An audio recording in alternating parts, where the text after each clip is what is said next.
No.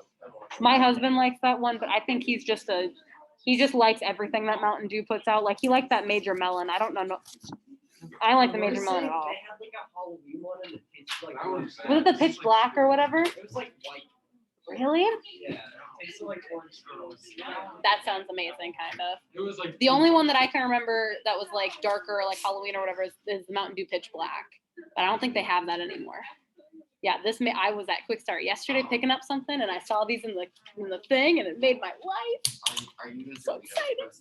Yeah, I do like Doritos. Black Doritos. Is it like the super spicy ones or whatever? Yeah, like black bag Doritos. Not no more. I usually eat purple. So when I was in high school, like freshman year, like 8th grade-ish, basically how old you guys are, is when Takis started to be big. And Takis used to have more than like the 3 flavors that it has right now. There used to be like 7. And they were all so much better than the normal Fuego. All right, so like I said, we're gonna do this in 2 different parts today. We are gonna do a little bit of background information to get us started about the New Deal, and then we are going to switch over to a more virtual format and look at the different programs that come with the New Deal. So with the leaving of Hoover that we had discussed earlier, or I should say later last week, and the continuing non-prosperity or the continuing struggles happening in the Southern Plains when it comes to the Dust Bowl, in the middle of all of that, we get a new president and we get FDR, okay? So we're gonna start talking about FDR and the New Deal, how his answers, I should say, how he answers this problem of getting out of the slump and trying to pull the country out of the Great Depression, okay?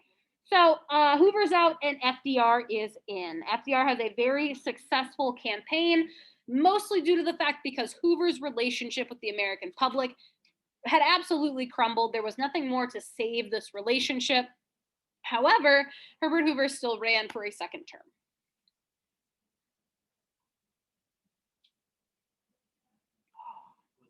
Blessed. Yes, he was the Republican nominee. Yep. So even though Hoover didn't have a very good relationship with the United States, he still wanted to give it another go.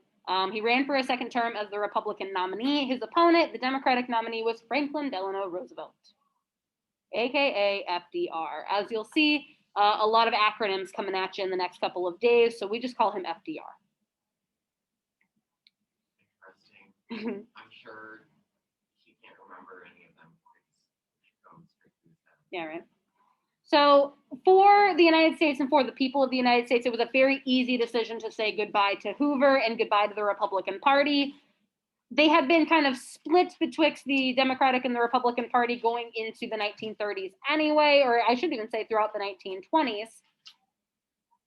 But with Hoover's quote unquote major failure, what looked like Hoover's major failure, it was an easy decision. Hoover is gone and FDR is voted in.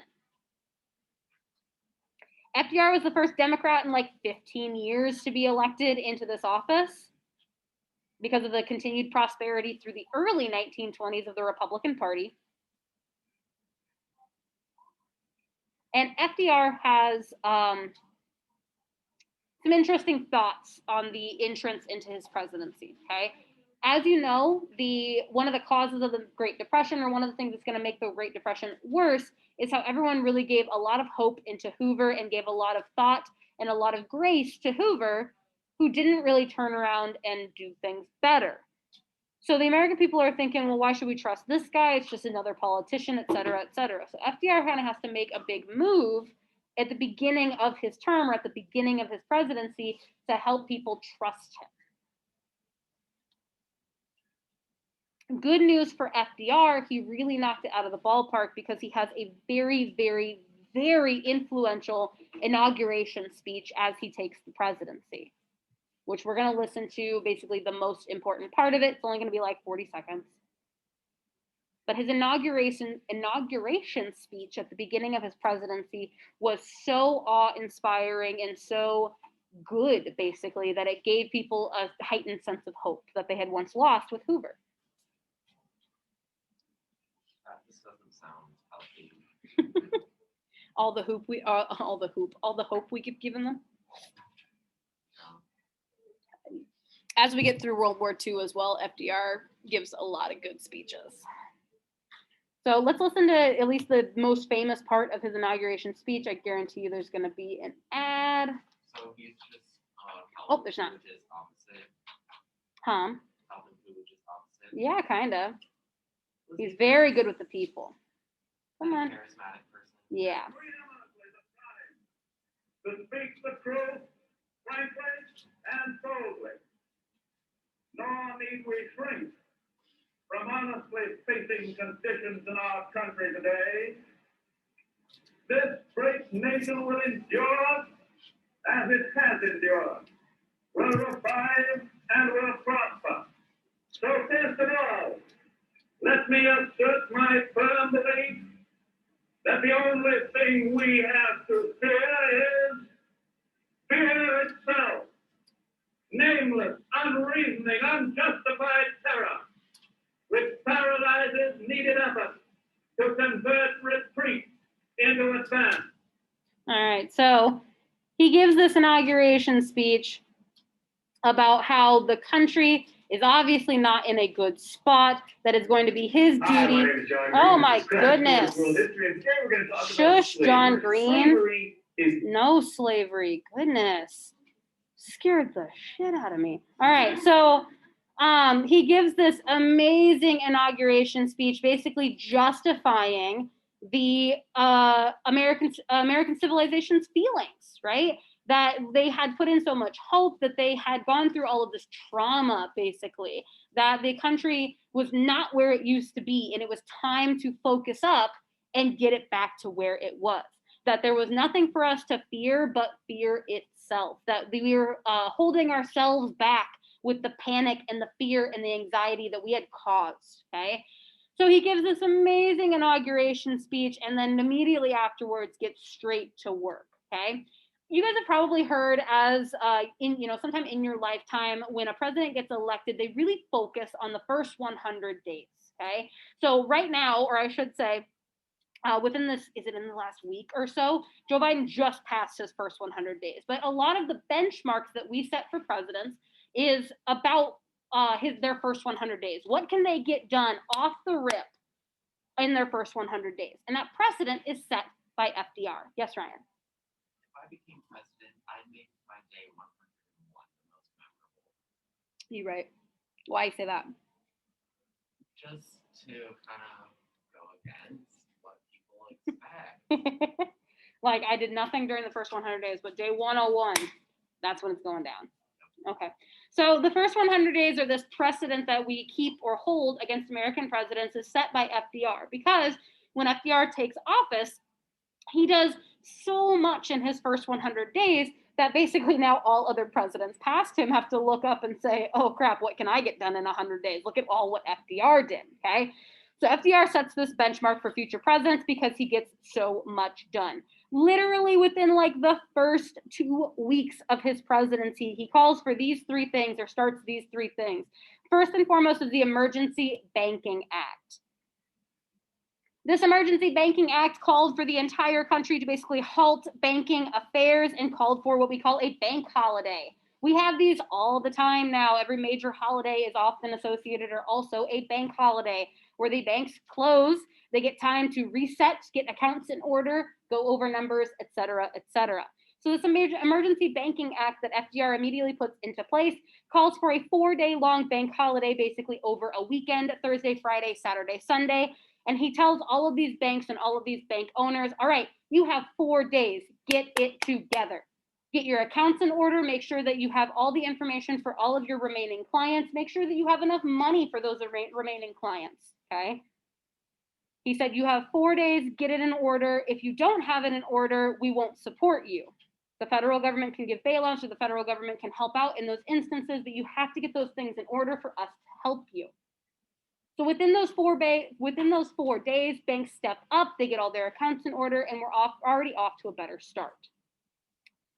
Also within those first 100 days, as all of this new legislation and all of these new things are changing with the change from Republican to Democratic Party, as well as all the new initiatives that FDR had, he starts doing these things called fireside chats every Sunday on the radio. So these fireside chats were informal radio speeches that FDR gave in order to just openly and honestly communicate with the Americans. Basically every Sunday at prime time, so about 7 o'clock before people went to bed, they would tune into the radio, basically to FDR's like private radio station, and he would tell the American people about all the things that had happened that week. Any new legislation that would have been passed, any new things that are going on in government funding or in federal, like, actions of the week, right? To a certain point, he's not telling them the nuclear code. Well, there's no nuclear codes at this point, but he's not telling them the government secrets. He's just letting them know what happened. This opened up a conversation between the president and the United States people that really hadn't been open before. Yeah. So, I'm just wondering who goes to bed within 2 to 4 hours of 7 o'clock? My bedtime's 9 o'clock. Oh, really? Yeah. I mean, you do have to wake up pretty early. I want to say my bedtime's 9 o'clock. Ryan, when do you get Now, Depends, I work from 9 do you to 1. just go to bed at 9 o'clock and then you just stay up on your phone or on TV? Oh, Or do you go to bed? Nora, don't call me out like that.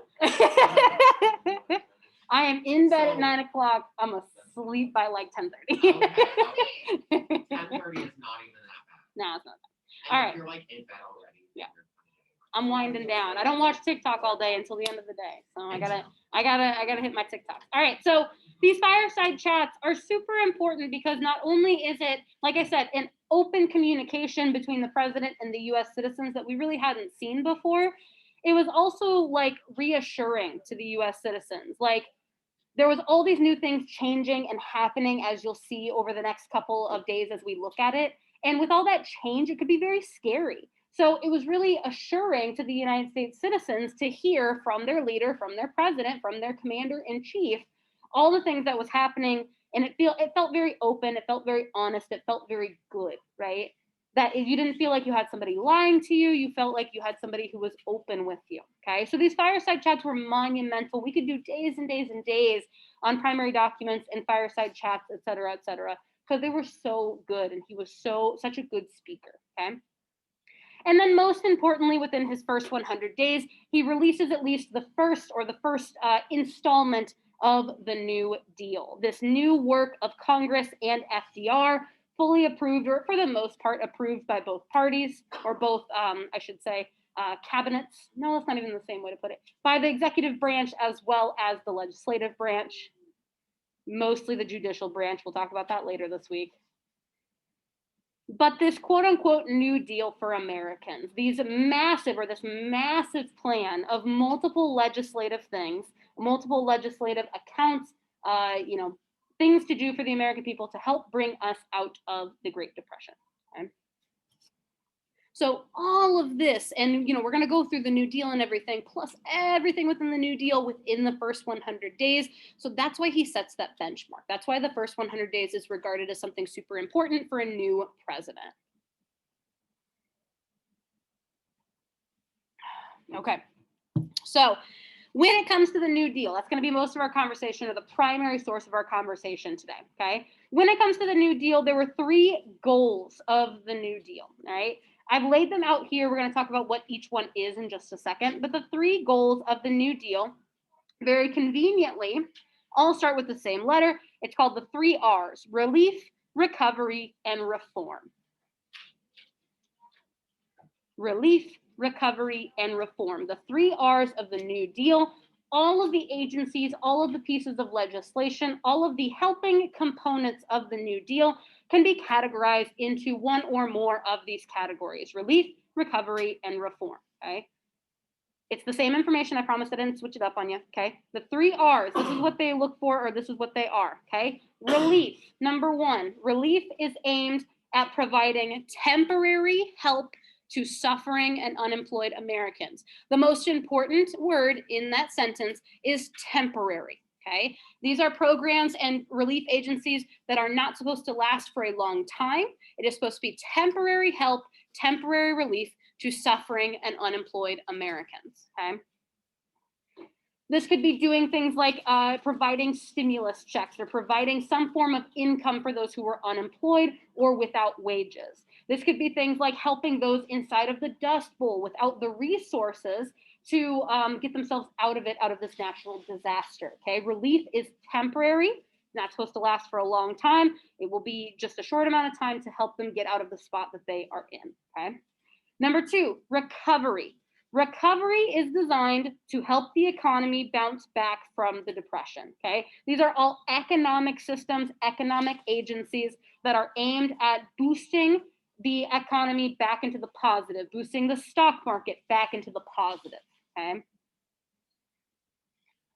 So relief was temporary help for the people. Recovery was help for like the institutions, the banks, the economy, the stock market, et cetera, okay? Last but not least is reform. Reform are agencies and of the such targeted the causes or things that targeted the causes of the Great Depression and sought to prevent a crisis like happening again, a crisis like that happening again, okay? So reform are targeting those 6 specific, or at least the most part of those specific causes of the Great Depression so they don't happen again. So doing things and targeting things that would prevent the stock market from crashing, setting boundaries and rules about borrowing and credit to stop people from living on credit and installment buying and buying on margin, coming up with different programs, to help out the rural and farming Americans to help get them out of the farming crisis, okay? Those are all things that go under reform because they are specifically targeting the causes of the Great Depression, okay? So relief is temporary for the people, recovery is help for the institutions, reform is helping move forward so that we don't fall back into those causes. Really, it was Congress's success, not FDR's? Little bit of both. There were some things that Congress really enjoyed that FDR didn't quite support. There were some things that FDR really supported that Congress didn't quite support. The judicial branch kind of goes in between. We'll talk more about that later. But it's a work of art betwixt the two of them. Yes. What was the House and Senate like in those days? Do you know? I mean, was it Everything went Democrat. Yeah. Yes. Oh yes. The failure, or I shouldn't say failure, the Great Depression and the quote unquote failure that came with it, that we lost all the hope in Hoover and the Republican Party seemed to fail so bad that everything switched Democrat. That's a good point, that the Senate, Congress, the executive branch, and most of the legislative branch, again, we'll hit that later, but judicial, all turned Democrat. So everybody was basically on the same page for the most part. That's a good point.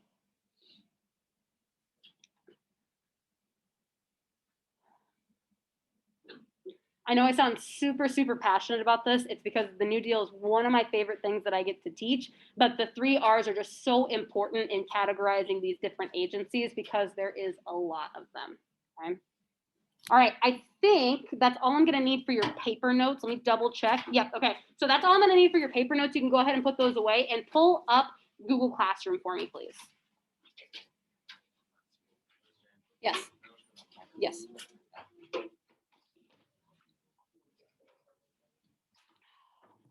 Goodness. There we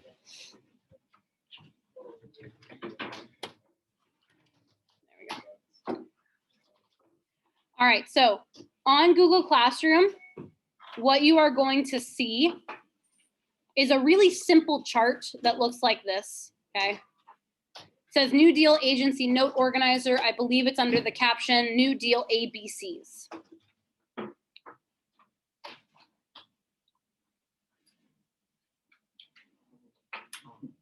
Yes.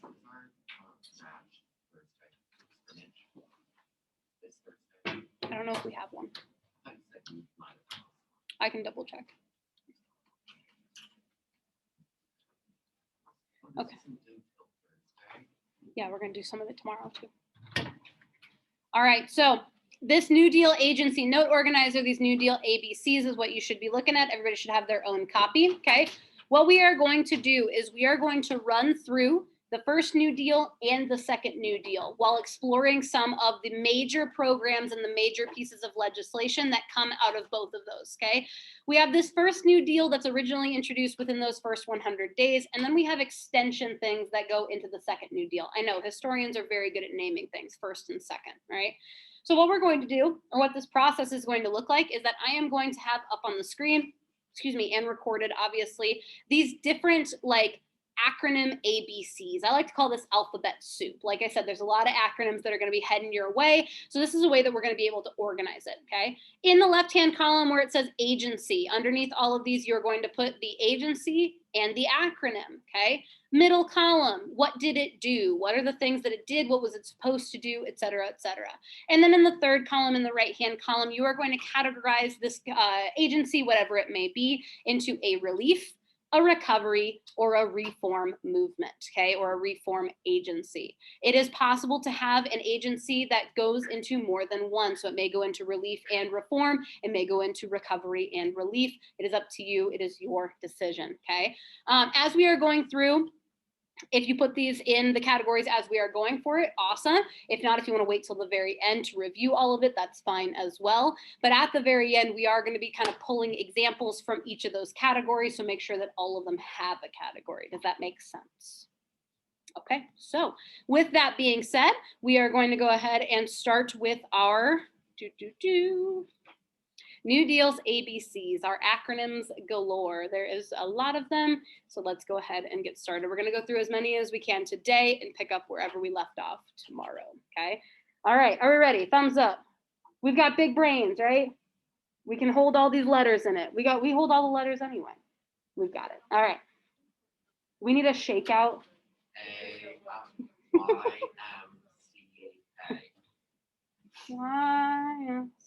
We can do that if you want to. That's the best acronym. All right, first and foremost is the NRA, or the National Recovery Administration, not the National Rifle Association. The NRA stands for National Recovery Administration.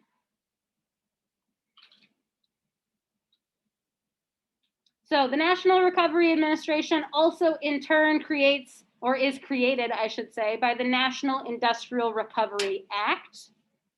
So we have a piece of legislation that creates an administration. Yeah.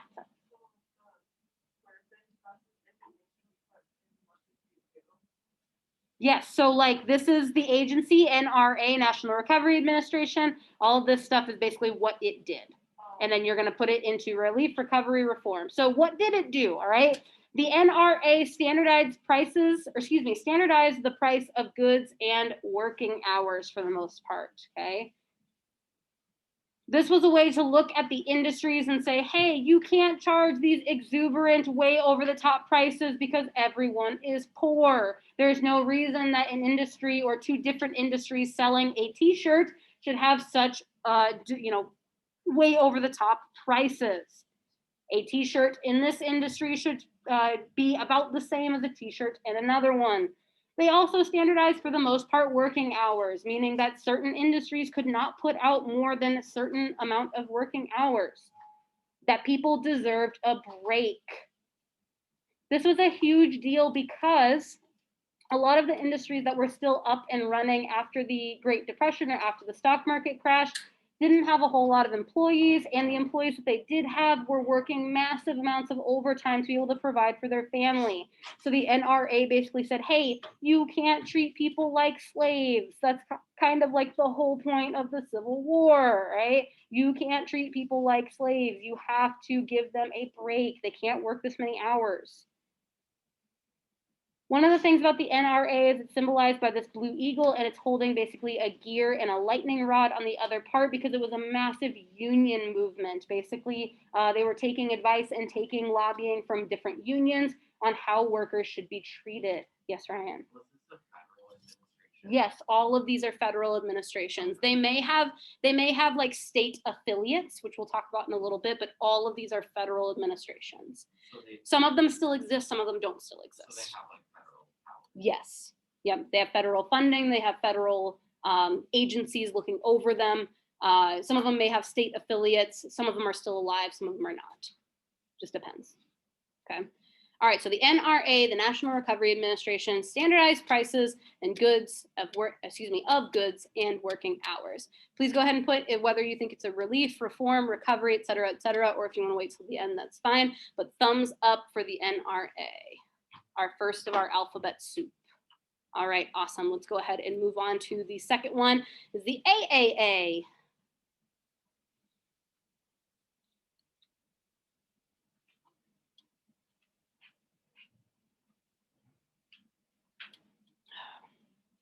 The AAA stands for the Agricultural Adjustment Act, or it could stand for the Agricultural Adjustment Agency, depends on what you're looking at.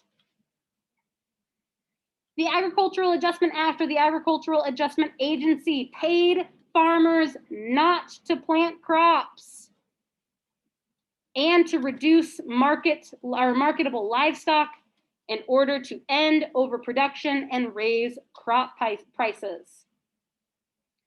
Basically, if I was a farmer out here in rural Iowa and I was overproducing, I was putting too many, corn stalks in the ground, or I was putting too many seeds in the ground, I was overproducing and oversaturating the market, I would get in trouble. And ruining the soil. Yes, and ruining the soil. I would get in trouble. But if I decided to kind of hold back a little bit, maybe only plant half as much as I did the first year or the last year, I would get a stipend from the federal government that was like, good job, you didn't overplant. That's really, really like summing it down. But that's basically what it was. These farmers were being helped or kind of rising out of this crisis by not only getting a little bit of extra cash for not overproducing, but it also helped them because with that, or while they're not overproducing, the crop prices would rise. So not only are they making a little bit of money off of the federal government by following the rules, they're also making more money because the crop prices were better. This also took place, or this also accounted for livestock as well. If I'm not breeding as many calves that year, I would get a little bit of a stipend to help with breeding the next year, okay? So the AAA, the Agricultural Adjustment Agency, or the Agricultural Adjustment Act, whatever you want to call it, helped farmers in these rural places.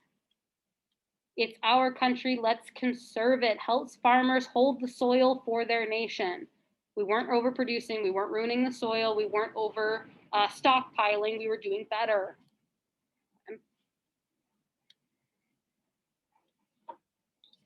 So this one might be pretty obvious, at least one of these groups that it goes into when it comes to relief, recovery, reform. Go ahead and write whatever you think it is, or if you want to wait till the end, et cetera, et cetera.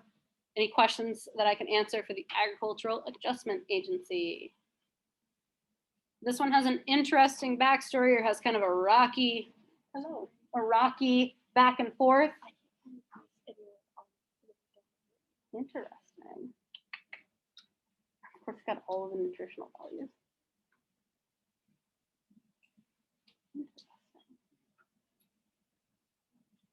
Kind of thing. Try searching it up on Google and it would not work. It comes up with the average price for everything. Yeah. But that is it. Interesting. Hold on to it and I'll help you with it tomorrow. Okay. Okay. All right. So, no questions? Cool beans. Thumbs up. Ready to move on. Next little bite of our alphabet soup. All right. Thank you, Summer. I like your enthusiasm. All right. CCC. No BBB, just CCC. We got AAA and CCC, but no BBB. You know what BBB stands for? Bye, bye, bye.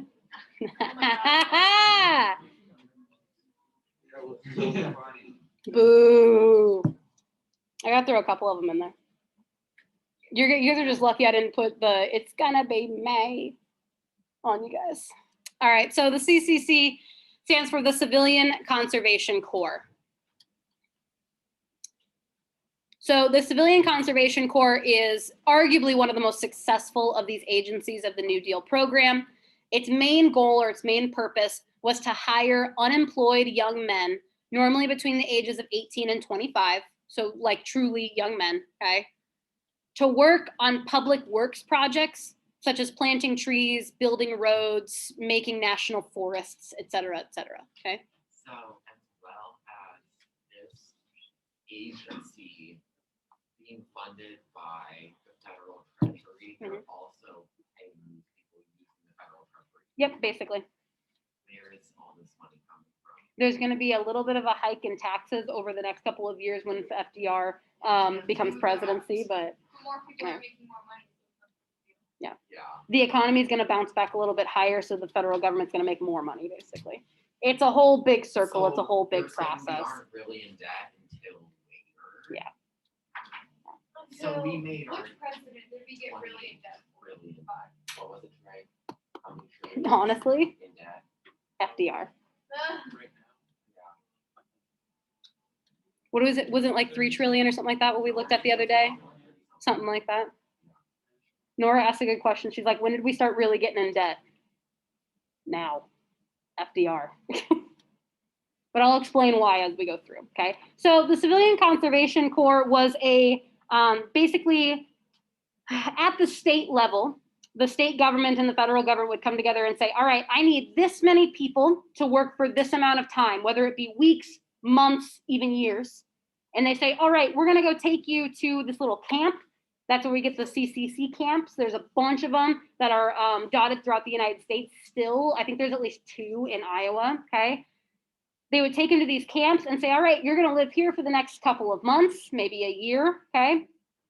And you're gonna help this area and basically like beautify the area. Again, planting trees, building roads and fixing roads, creating national monuments, right?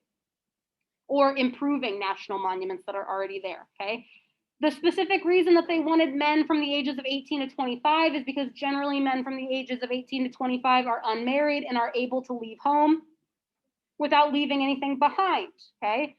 So these men can go all across the country and basically fulfill all of these jobs, make a paycheck in the process, send money home if they need to, and continue working. There was always things to do, right? The CCC hired literally hundreds of thousands of people over this time period of about 10 years, okay? And there are a lot of really cool national monuments, parts of national forests, et cetera, that had been created by the CCC. Basically, the whole area outside of Mount Rushmore, where like the path and stuff is, that was created by the CCC, okay?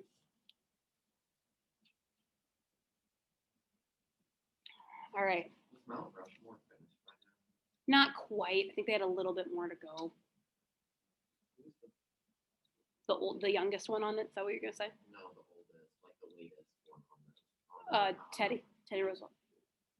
After. Before. Is that his uncle? His uncle, right? Teddy Roosevelt is FDR's uncle. Pretty sure.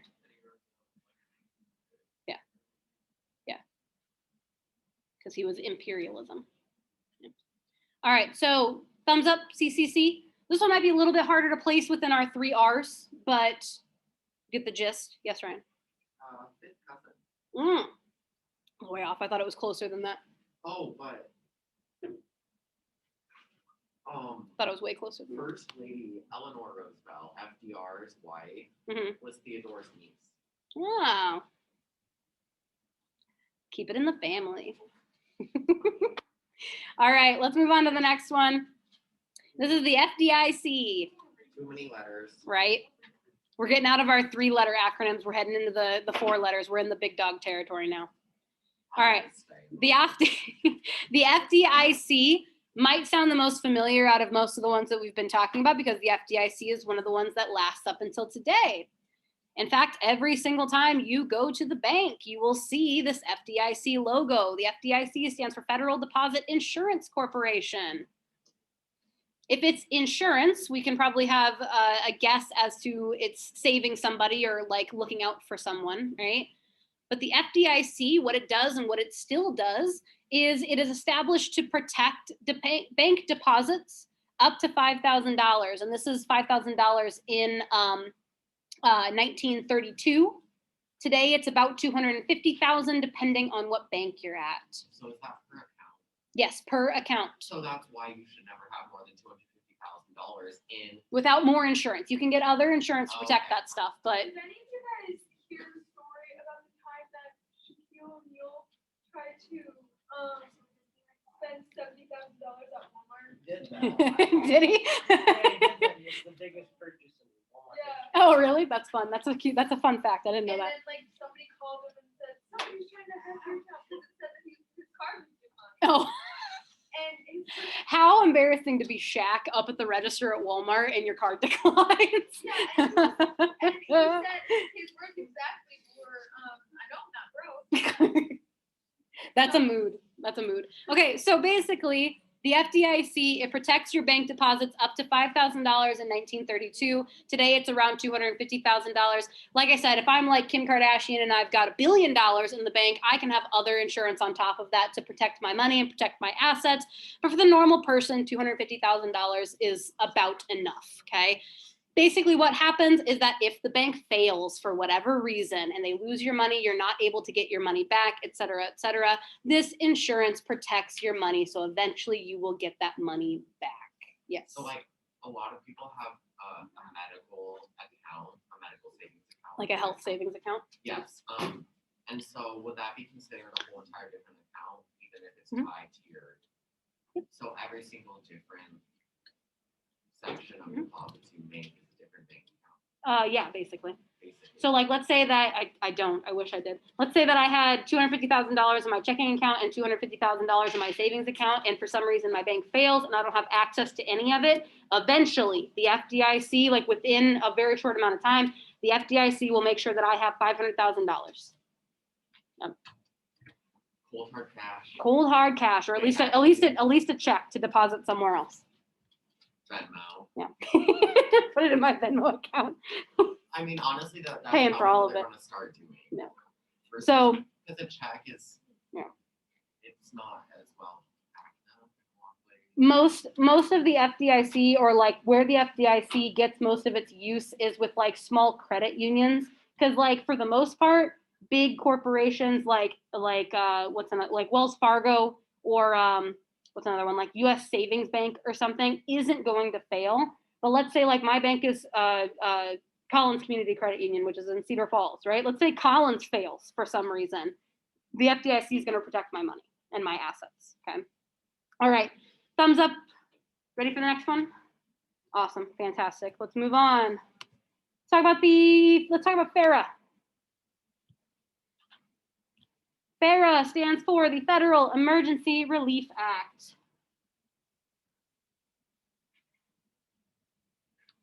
The Federal Emergency Relief Act was almost as successful, if not as successful, as the CCC in giving people jobs, and as well with those jobs kind of beautifying America and making America better, okay? FERA was aid given to states to help the unemployed by hiring them for minor government jobs, okay? I'm gonna explain how this looks, all right? The federal government gives the state of Iowa, let's say, $20 million, okay? And they say, here's $20 million. Use this $20 million to come up with projects as well as pay these people to do the projects every day, okay? And if I was somebody who wanted to participate in FERA or participate in this program, I would basically go to a state agency, a state building, and go, hey, you got any work today? Or you got any things for me to do today? And they would go, look through their book, whatever, what's your skills, et cetera, and they go, there's a mural that needs to be painted downtown. Here's your slip. This is where you go. Come back at the end of the day, turn in your slip, and I'll give you a paycheck, okay? It was temporary. It was not long-term jobs like the CCC. It was like daily. If I didn't want to go that day, or if I didn't need to go that day, I don't go that day. If I want to keep going, I keep going. Yes. So it's a daily deposit. Yes, it's a daily deposit. I would go day after day and say, what do you want me to do today? And they'll go, hey, go do this to help the state. I come back at the end of the day, I turn in my slip, and I get a check. In general, is it easier for businesses to pay every 2 weeks? Like bi-weekly paychecks? Yeah. Yeah. Versus paying every day? Yeah. I know, besides like having to actually deposit it. Yeah. So FERA was a way to, let's say that I lost my job, but I'm going to get a job immediately. I just have a month in between, right? Like, let's say that I quit my job or I lost my job and I've got another job lined up, but it doesn't start for another month. For that month, I can go to the FERA agency or I can go to the federal building and say, hey, give me jobs, and I still have income coming in. And for the most part, it was good income. I could go and do 8 hours of work painting a building or maybe helping with some construction of some parks or something like that, come back and get $20 from that agency, which in 1932 is a decent amount of money per day when some people are making $2 a day before that, okay? So $20 for 8 hours of work, that's not that bad, okay? This was temporary relief though. They were never gonna hire you or they never had jobs for more than 1 day of work. And if I did a job one day, I might not do the same job the next day. It was only temporary, okay? But it was all of this money that they would give to the states. The states would allocate it however they felt necessary, and then also pay those people however they felt necessary. Okay? All right, you guys can go ahead and put your notes away for now. We've only got a couple of minutes left. We've got more to go through tomorrow on our shortened period. So keep that in a safe place. Do not turn it in yet. And we'll go through more of them tomorrow.